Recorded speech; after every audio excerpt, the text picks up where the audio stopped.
Well, there's so much bullshit out today. First of all, Yeah, it's bullshit in all directions. Thank you so much for buying Twitter. You're Thank you welcome. so much. You're welcome. I'm not exaggerating when I think you changed the course of history. I really do.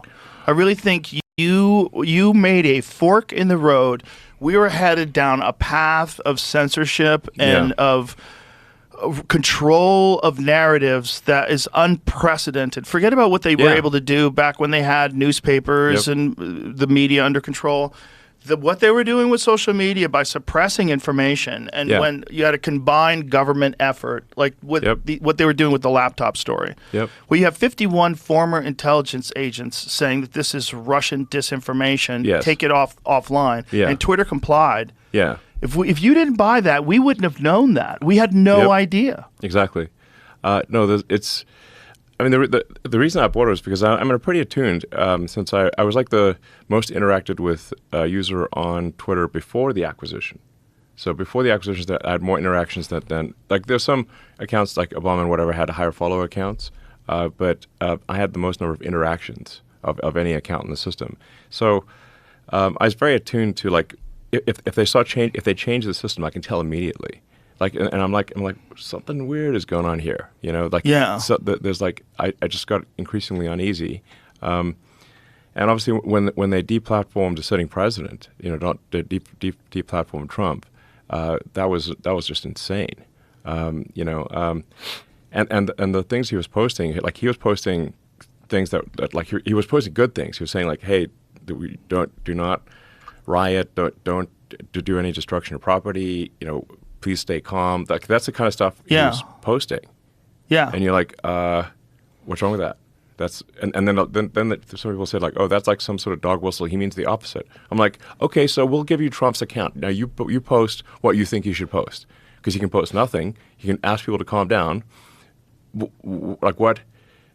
It was insane. Like it didn't make any sense. Well, it's completely illogical when you say it's dog whistling to tell his followers to not be violent. That's crazy. Crazy. That's crazy. Crazy. Don't you think they'll listen to him? Yeah. Isn't that the whole point? They listened to him and created violence in the first place? That's what you think. That's what you're accusing him of. Right. And then there's the fact that we know that there was agents in the crowd that were agent provocateurs that were encouraging people to do illegal shit. Yes. We know that for a fact. This is not that. It was always the big Alex Jones type tinfoil hat conspiracy theory, because Alex proposed that back at the World Trade Organization protests. I believe we're in Seattle in the 90s.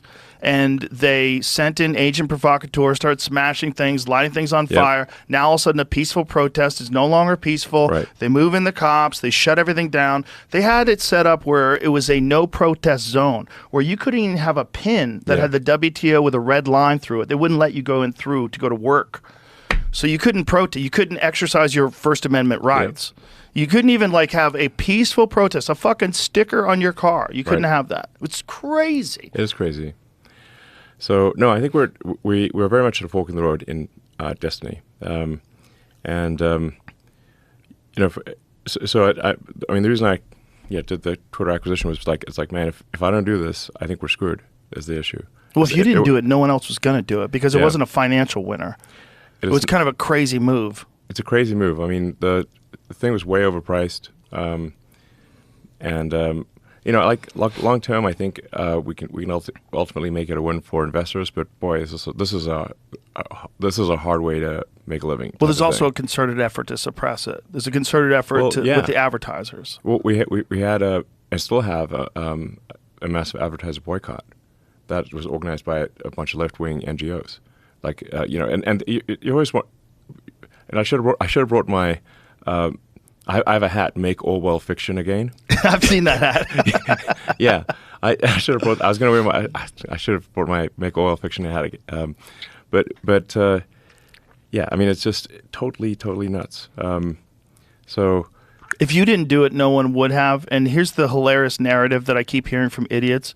Elon's a bad businessman. Twitter is worth, 400% less than when he bought it. No, it wasn't worth that in the first place. It wasn't worth that in the first place. It wasn't worth $44 billion, you fucking morons. Yes. Like, wrong. And also, you're not taking into account the advertiser boycott. Exactly. That's total bullshit. Yeah, exactly. So there are these organizations, like you can tell there's like, they're like when they have an Orwellian name. So the Center for Countering Digital Hate Right. is a total scam organization. You know, because they're like the Ministry of Truth type of thing in Orwell. They're a censorship organization. Yeah. And they organize and they pushed the advertisers to boycott. So we still have some of the boycott is starting to lift. And I think if Trump wins, we'll see probably most of the boycott lift. But if Kamala wins, we'll see that boycott get stronger. And they'll friggin' shut down. There's no way that the sort of Kamala puppet regime would allow X to exist. You really think that they'll be able to shut it down, though? Is there a pathway to that? Yes. What would they do? Well, I mean, they can stick the DOJ on and say they've had this whole thing about hate speech, misinformation, whatever. Except that they're the ones pushing the misinformation. But that doesn't stop them from filing massive, lawsuits and using the DOJ. I mean, the DOJ has, been attacking SpaceX, for example, for not hiring asylum seekers, even though it is legal for SpaceX to hire anyone who is not a permanent resident of the U.S. So we're damned if we do and damned if we don't. There's just an example of what DOJ can do.